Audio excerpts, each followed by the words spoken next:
Welcome to the Real News Network. I'm Jessica Devereaux in Baltimore. On March 10th, a bipartisan plan to overhaul the way sexual assault cases are handled in the military was approved by the Senate in a rare unanimous vote. Montana Senator Claire McCaskill's bill calls for the eradication of the good soldier defense. That basically would make any factor like an accused predator's service record irrelevant. In cases where the crime occurred off a military base, the victim would get a say in whether the case would be handled in a civilian or military court. With 1 in 3 women facing sexual assault in the military, yes, you heard me correctly, 1 in 3 women, many advocates are challenging these measures, whether or not they go far enough. Now joining us to discuss this bill is Jennifer Norris. She was medically retired from the Air Force for PTSD due to military sexual assault after 14 years of service as a technician for the U.S. Air Force. She is now an independent advocate for active duty military and veterans and founder of the website Military Justice for All. Thank you for joining us again, Jennifer. Thank you for having me. So Jennifer, do you believe that the McCaskill bill goes far enough, and will this take away that fear of retaliation for victims? No, unfortunately, Claire McCaskill's bill compared to what Gillibrand presented, which was being able to report to a prosecutor instead of a commander. If you had taken both those bills and put them together, it would have been better than one of those bills alone. We needed someone, every single person in the military, whether they're an airman basic, a gunnery sergeant, or a general, needs to be held accountable. So Claire's bill will take us to the position where we're going to start looking at holding everybody accountable, and the things that she has proposed are good things, but they're only some of the pieces in the overall larger picture. And so we need to take pieces of what Gillibrand was trying to propose, what McCaskill's trying to propose, what Representative Spears is trying to propose, pull it all together and make it all inclusive to take care of all the soldiers, not just those that have been sexually assaulted. All right, I want to present to you the counter argument, because there are those saying that this is moving us in the right direction. It would extend protections to students in service academies, and it would require that in every decision on every promotion in the military, that commander's record on the handling of sexual assault cases would have to be taken into consideration. And I mentioned this in the introduction, if it happens off a base, you know, the survivor has a choice whether or not the person would be prosecuted in a military court or in a civilian court. So what's your response to that?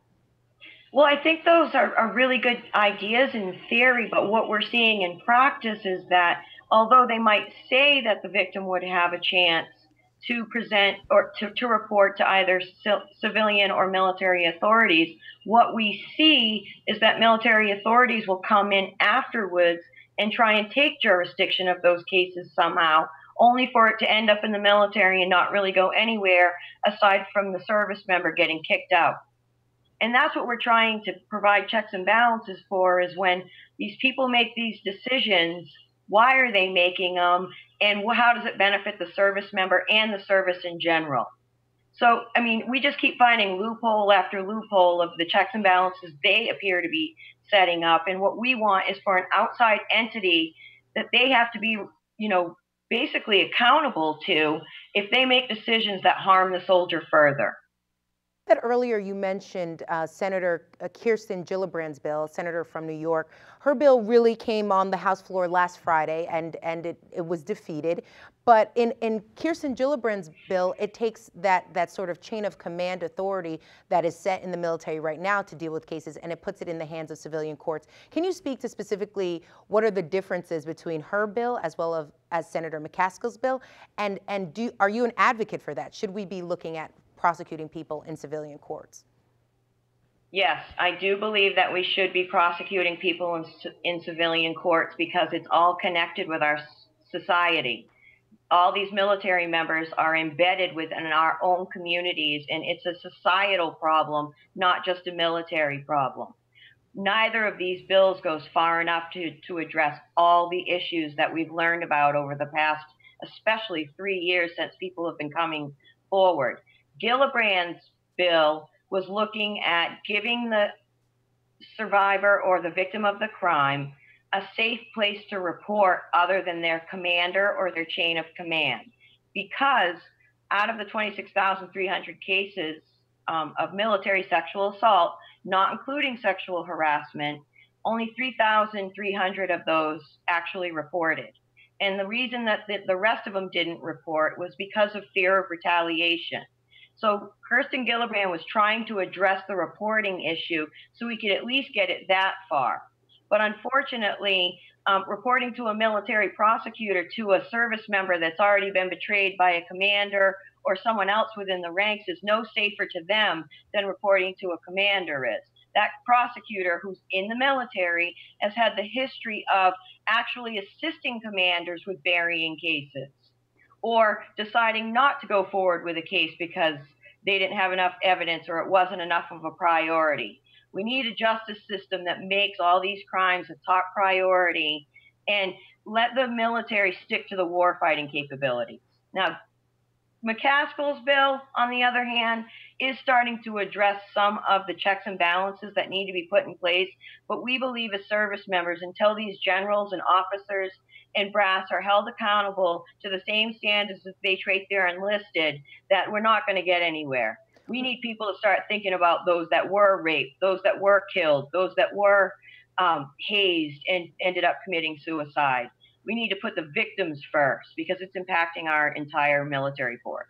Jennifer, you were in service for 14 years, and I'm sure you're still in contact with veterans and some of your former colleagues. What are people within the military saying about McCaskill's bill and what really needs to happen to solve this problem? It doesn't go far enough. They feel the same way that I do, that basically the military is not accountable to anyone. When things go wrong and they come to me, we have to either contact a congressperson who rarely gets back to us, or I have to go to the base and actually meet with the commander to let them know that if they don't stop retaliating against the person, they're going to commit suicide. We don't know how to keep these and hold these people accountable. I pray that Claire McCaskill's bill does give us some levels of protection so we can start holding these people accountable, because in the meantime, while they're doing whatever they want because they have no accountability, soldiers are feeling betrayed and wanting to die. All right, Jennifer Norris, really powerful, powerful topic, and we'll certainly keep tracking it here on The Real News. Thank you so much for joining us. Thanks for having me. And thank you for joining us on The Real News Network.